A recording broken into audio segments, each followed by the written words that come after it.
Olá, boa noite. O ND de hoje vai falar sobre finanças, como economizar, como investir, o que é inteligência financeira. Sobre isso, a gente conversa hoje com o especialista em finanças, Marcelo Rocha. Boa noite, Marcelo, bem-vindo. Boa noite, Roberta. Boa noite, Vinícius, e a todos que nos assistem. Também conversamos com o consultor de investimentos, Vinícius Braga. Boa noite, Vinícius, bem-vindo. Boa noite, Roberto. Boa noite, Marcelo. Boa noite a todos que nos assistem. Bom, a gente está falando muito se fala sobre crise, né? A gente está vivendo um momento ainda tentando respirar, o Brasil tentando pegar um fôlego. Agora, é possível economizar e até enriquecer em épocas de crise, Vinícius? É uma pergunta difícil, né? Mas com certeza é possível. Exige um pouco mais de estratégia, né? Um pouco mais de jogo de cintura. Realmente é uma fase que a gente está vivendo que não é fácil, né?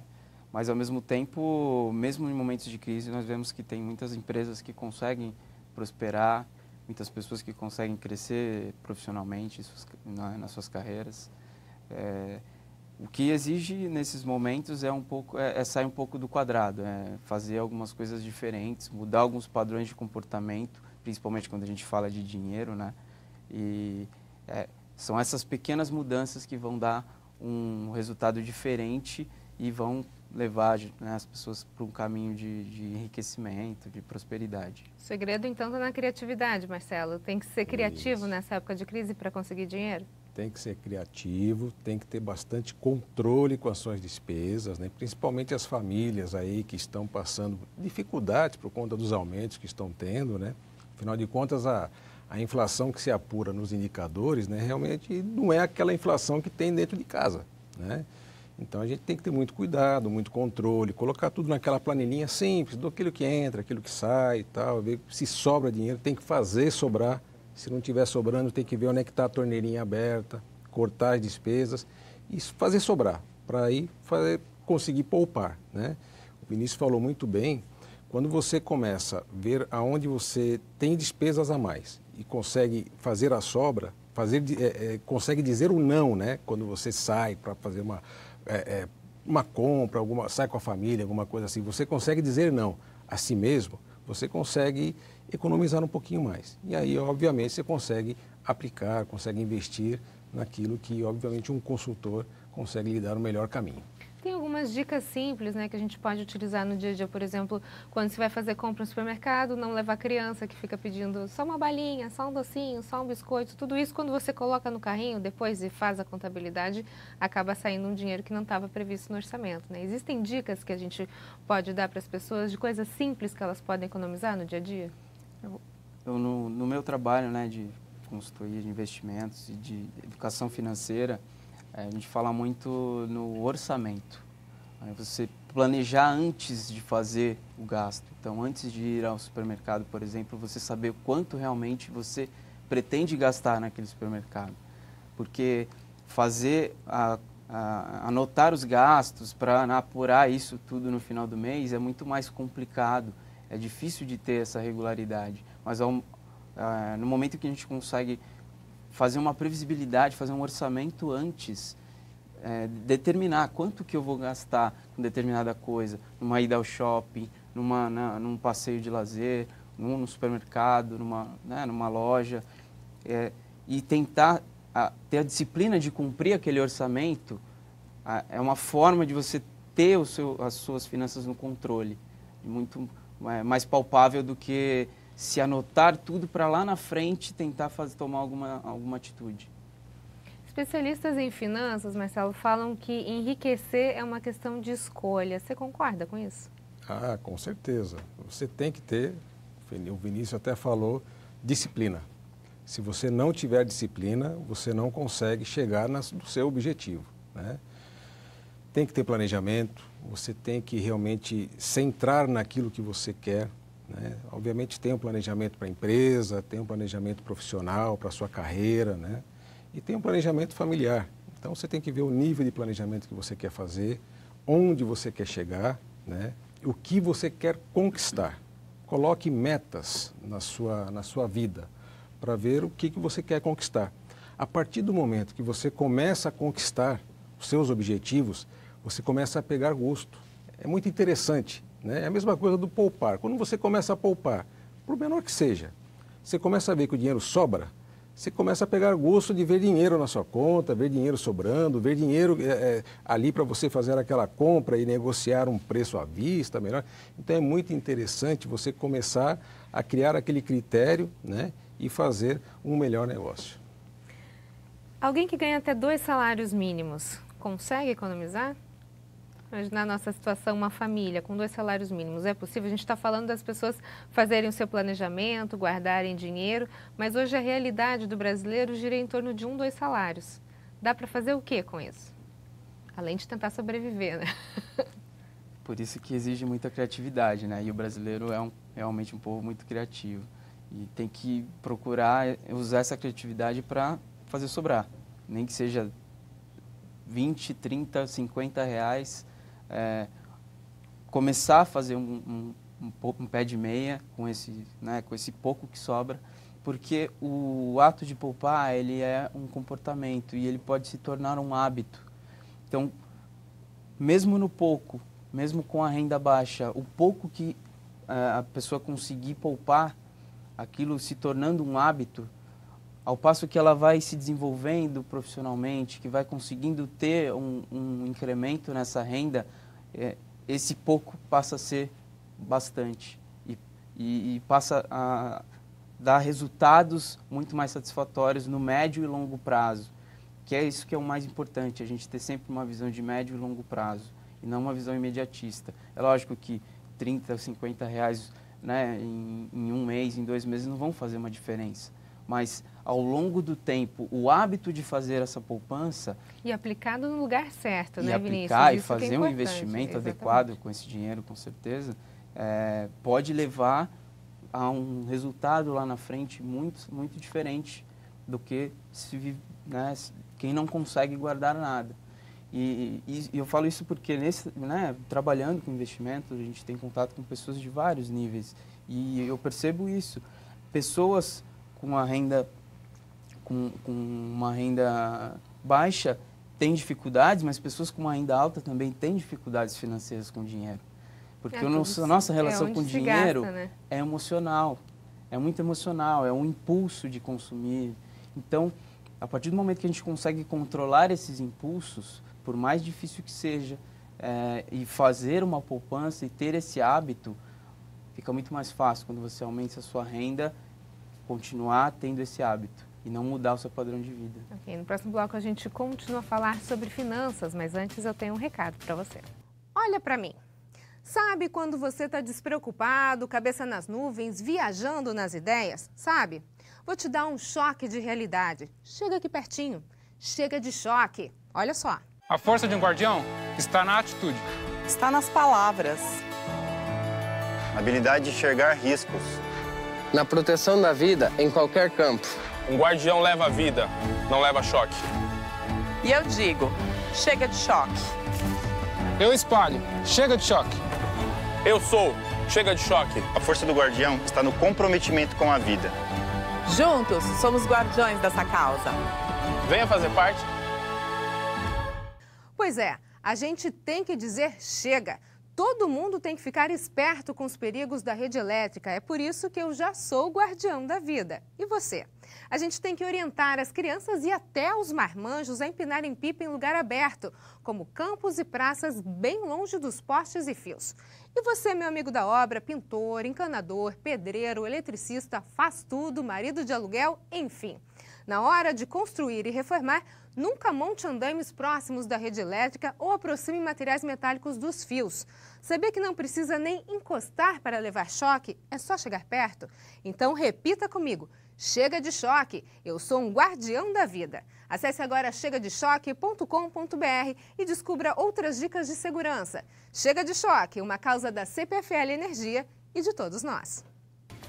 O ND está de volta e o nosso assunto de hoje é finanças. A gente conversa com Marcelo Rocha e com o consultor de investimentos Vinícius Braga. No último bloco, Marcelo, o Vinícius falou que a nossa relação com o dinheiro é emocional. Quer dizer, não só a relação de poupar, mas a de gastar também, né? Ah, com certeza. Geralmente as pessoas equilibram a sua vida com aquilo que ganham. Quem ganha muito, às vezes, tem dívida com aquilo que ganha muito, né? E quem ganha pouco, a mesma coisa. Então é muito importante que você tenha um equilíbrio, né? Saiba utilizar bem aquele recurso que você tem e, obviamente, faça a sua reserva, né? Fazer a reserva é importante porque você não sabe o que vai acontecer ali na frente. A gente não sabe, a economia está muito volátil, né? Toda hora está mudando, né? Então nós passamos por momentos difíceis e quem tem a sua reserva, com certeza, consegue sobreviver melhor a esses momentos difíceis. Essa reserva que você fala é uma reserva de emergência para, de repente, se a pessoa perde o emprego, ela conseguir se suprir em determinado período, é isso? Sim, hoje está tudo instável, né? Então, é bom você ter essa reserva para exatamente esses momentos que possam acontecer. Existe um padrão de quanto deve ser essa reserva, de acordo com o que a pessoa ganha? Existem alguns padrões que a gente segue e isso depende basicamente do tipo de renda que essa pessoa tem, se ela é um funcionário, né, um empregado que tem um salário fixo, ou se é um autônomo que tem uma renda mais variável, né, uma renda mensal variável. Para cada um tem um padrão diferente, mas em média, num custo médio, o ideal seria ter de 6 meses a 1 ano do salário mensal numa reserva de emergência. E aí isso varia, para quem tem uma renda mais variável, tem que ter um período um pouco maior, para quem tem uma renda mais fixa, né, um salário mais exato todo mês, já pode ser um período mais curto. E para essa reserva, o ideal seria colocar na poupança ou algum outro tipo de investimento? Quem vai começar a investir, eu pelo menos sugiro, né, que comece na poupança, vai vendo o dinheiro gerar os seus primeiros frutos, né? E quando começa a pegar mais volume, aí sim começa a se arriscar um pouquinho mais, né? Vai para um fundo conservador, começa para o mercado de capital, vai para outras linhas de investimento, tem tesouro direto, aí busca assessoria de um profissional de área. Ele com certeza ele vai te direcionar para a melhor linha de investimento, aquela que vai trazer melhor rentabilidade. Hoje a rentabilidade ela já não é muito alta. Se você jogar o seu dinheiro numa linha de investimento que te traz ainda menos lucro, quer dizer, você vai estar perdendo tempo. Então, para começar, para ganhar aquela vontade, né, de investir e ver o dinheiro dar fruto, acho que a poupança, até para a criança, né, quando começa a gostar de guardar o dinheiro, a poupança acho que é o melhor caminho, que é mais seguro e tudo mais. E depois vai pegando volume, vai começando a se arriscar em outras linhas de investimento. Para esses outros tipos de investimento, Vinícius, qual é o mínimo necessário? Existe um valor mínimo para investir? Hoje em dia, falando do Tesouro Direto, por exemplo, né, a partir de R$30, R$40 já é possível investir no Tesouro Direto. Então, a gente precisa desmistificar um pouco, né, os investimentos no nosso país e isso faz parte da nossa deficiência na educação financeira, né, com relação a isso, que existem diversas formas de investimento e são simples. É muito simples acessar bons investimentos, né, como o Marcelo mesmo falou, ao passo que o investidor vai desenvolvendo esse hábito, ele vai migrando entre os níveis, os tipos diferentes de investimento. Mas é possível, Tesouro Direto, fundos de investimento, bons fundos de investimento, com baixo limite de entrada. Então, é possível acessar diversos investimentos diferentes, mesmo com pouco capital. Agora, quem não tem experiência nessa área, você acha que tem diferença de ele apostar o dinheiro no banco ou numa corretora? Então, a corretora, na verdade, ela é um grande mercado. Ela disponibiliza ali numa plataforma muitos produtos diferentes.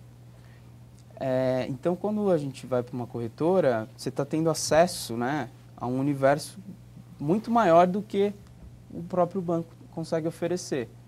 Então, consequentemente, você tem coisas muito melhores e coisas piores. O grande ponto é como saber escolher, né? E aí que entra a função do assessor, do consultor de investimento, de ajudar nesse caminho, de fazer essa escolha. Mas hoje a gente tem muita informação disponível já sobre investimento no país, na internet, que o investidor pode buscar, entendendo um pouco mais e já conseguir se libertar dessa coisa, né, de achar que é só o banco que é seguro. e partir para uma corretora para acessar investimentos mais diferenciados. Você acha que as pessoas estão pensando dessa forma, já estão se libertando um pouco mais do quadradinho lá, da poupança, do banco, já estão arriscando um pouco mais, Marcelo? Estão, e precisam, né? Existe uma modalidade de investimento que ainda está pouco divulgada, que precisava ser um pouquinho mais divulgada, que hoje as pessoas podem investir nas empresas, nas micro e pequenas empresas, sendo um investidor anjo, né? Então, a nova lei do Simples Nacional, ela permite esse investimento. A pessoa entra, ela investe, ela não se envolve com os riscos da empresa, ela se envolve com o investimento, né? E se a empresa der certo, vai ser bom para ele, porque ele vai ter rentabilidade naquele investimento, ainda tem a possibilidade de virar sócio, e vai ser bom para o Brasil, que vai desenvolver, vai criar emprego, vai criar renda, né? Vai fazer a economia girar. E sempre que isso acontece, né, gira a economia local, a economia estadual, a economia federal. Agora, para entrar no investimento desse, que geralmente acontece numa startup, que está se evidenciando aí no mercado, né, é bom buscar a ajuda do Sebrae, né, de uma consultoria técnica do Sebrae, para ver, olha, uma empresa que está se destacando no mercado, tá bem, né, tá conseguindo alguns investidores e tal, é essa aqui. Então você pode investir, que você provavelmente vai conseguir, porque você nunca tem a certeza plena. Sim, mas é uma um empresa, risco, né? É um risco. Mas é uma linha de investimento que você está se arriscando um pouco, mas você está na perspectiva de repente, até virar sócio de uma futura empresa, uma futura grande empresa que venha a surgir no Brasil. No próximo bloco, então, a gente continua a falar sobre finanças, mas antes eu tenho mais um recadinho para você. Você sabia que a cada 1 minuto um veículo é roubado? Não seja a próxima vítima. Proteja-se com a Car System. Líder de mercado desde 2001, a Car System já recuperou mais de 60 mil veículos. É alta proteção por um preço justo que cabe no bolso. Fácil de contratar, sem burocracia, sem análise de risco e de perfil e só hoje com planos a partir de R$ 1,99 por dia. Se foi roubado, fique calmo, não reaja. Ligue para a Car System, que imediatamente vai bloquear ou rastrear o seu veículo. Ligue agora 4003-5656. Cliente Car System tem um aplicativo exclusivo. Você rastreia o seu veículo pelo celular, fácil e rápido. Ligue para a Car System agora mesmo e garanta a melhor proteção. 4003-5656, pagando apenas R$ 1,99 por dia. Ligue agora 4003-5656 e fale que viu no Notícias em Debate e o equipamento é grátis. Só hoje e para os 20 primeiros que ligarem. Em todo o Brasil, proteção tem nome. Car System. Car System, 4003-5656. O ND está de volta e o nosso assunto de hoje é finanças e eu converso com o especialista em finanças Marcelo Rocha e com o consultor de investimentos Vinícius Braga. Vamos falar um pouquinho agora sobre crianças, já falamos dos adultos, dos investimentos. Com que idade uma criança deve começar a aprender a cuidar das finanças, Vinícius? Assim que nasce. Uma coisa que é interessante em relação às crianças é que nosso padrão de educação financeira, né, a criança quer algo, o pai, se ele tem condições, claro, vai lá e compra. A criança quer algo, o pai vai lá e compra. E isso é um padrão desde 2, 3 anos até a adolescência, talvez. E o que a gente está passando para uma criança dessa? Que tipo de programação a gente está passando? Que não consegue, né? A criança com vivendo esse tipo de situação, não consegue sentir o valor do dinheiro. Não consegue ter a dimensão do esforço que precisa para se conquistar aquele montante de dinheiro para comprar aquela coisa. Então, eu entendo que a educação financeira para crianças deve ser no momento em que ela começar a entender um pouco o tempo que precisa para se chegar a algo. Então, por exemplo, quero um brinquedo tal. Legal, então vamos esperar um tempo, vamos fazer essa criança esperar um tempo para a gente mostrar para ela que precisa acumular um dinheiro para comprar aquilo, para dar uma ideia de dimensão, de valor, para ela começar a sentir o valor do dinheiro. Porque como é que a gente quer que uma criança que tem os seus desejos imediatos ali, atendidos, quando chegue numa fase de adolescência e numa fase adulta, tenha consciência de poupar, né? que, na verdade, somos nós, os adultos de hoje, as crianças que de tempos atrás, que tinham esse padrão de educação. Então, eu entendo que a educação financeira é isso. A partir de 3, 4 anos, já fazer a criança esperar, que seja ali 15 dias, 20 dias, um mês, dependendo do que é que essa criança quer, para já começar a dar essa dimensão. Agora a gente está falando da criança esperar para ter o seu pedido atendido, ter a sua conquista alcançada. Agora, o relacionamento da criança com o dinheiro, por exemplo, qual é a hora certa de se dar mesada? A partir do momento que ela tem entendimento do valor do dinheiro, acho que você já pode começar a inseri-la nesse contexto, né? O que o Vinícius falou é muito importante. E eu sempre digo que os pais, hoje, tiram dos filhos aquilo que eles tiveram lá atrás e que os transformaram no que são hoje, né? Exatamente nos que são hoje. Então, é muito importante que tragam para os filhos aquilo que eles tiveram no passado, que é falar, olha, para você ter, você tem que conquistar, você tem que fazer, tem que buscar, né? Trazer na facilidade dá exatamente aquilo que o Vinícius falou, olha, tudo é fácil. Então você cria uma geração de pessoas que pensam que tudo é fácil. Essa questão da geração mesmo, né? Eu lembro na minha época de infância, o preço ele mudava às vezes no mesmo dia várias vezes, né? Exato. Tinha aquele cara da maquininha no supermercado, né? Que ficava colocando. Então assim, a gente era privado de muita coisa. Hoje as crianças não são privadas, é exatamente o que o Vinícius falou. A criança pede, ela recebe, né? Claro, a gente não vai deixar as crianças terem necessidade, faltar as coisas, né? Então a criança começa a entender o dinheiro. Começa a dar uma meta para ela, começa a dar uma meta de caseira, uma meta de escola, alguma coisa que já são obrigações, mas começa a dar e dá alguma mesadinha para ela. E começa a ensinar ela a guardar. Quando ela te pedir alguma coisa, vai no mercado e fala, olha, você que vai comprar. Você vai com esse dinheiro, se você juntar um pouquinho mais, você vai conseguir isso. Um pouquinho mais, você vai conseguir aquilo lá. Ó.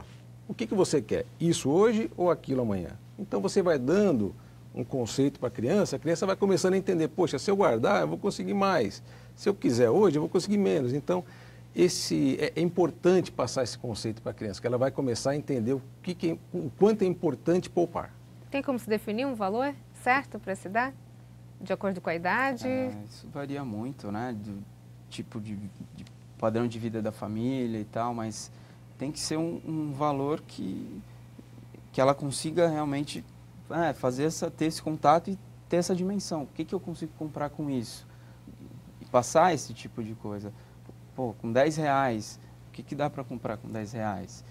Para que ela tenha noção do que são realmente aqueles 10 reais. E isso varia, né? Cada família tem o seu padrão, mas isso que o Marcelo comentou, da criança ver ali o dinheiro no cofrinho, é muito interessante, é muito importante, porque hoje em dia nós vivemos na era do cartão, né? Hoje em dia tudo é cartão de crédito ou débito. E imagina uma criança vendo isso. Ela quer algo, ver o pai e a mãe passar um cartão resolveu, e né? Sair com um negócio. Ou seja, ela nem enxerga o dinheiro saindo, né, do pai para comprar aquela coisa. Então, esse contato com o dinheiro é muito importante. Mesmo que seja pouco, 5, 10 reais. Então, Vinícius, muito obrigada pela sua participação. Marcelo, muito obrigada pela sua participação. Eu agradeço. O ND fica por aqui. Uma ótima noite para você. Fica agora com o Jornal da Band. Até mais.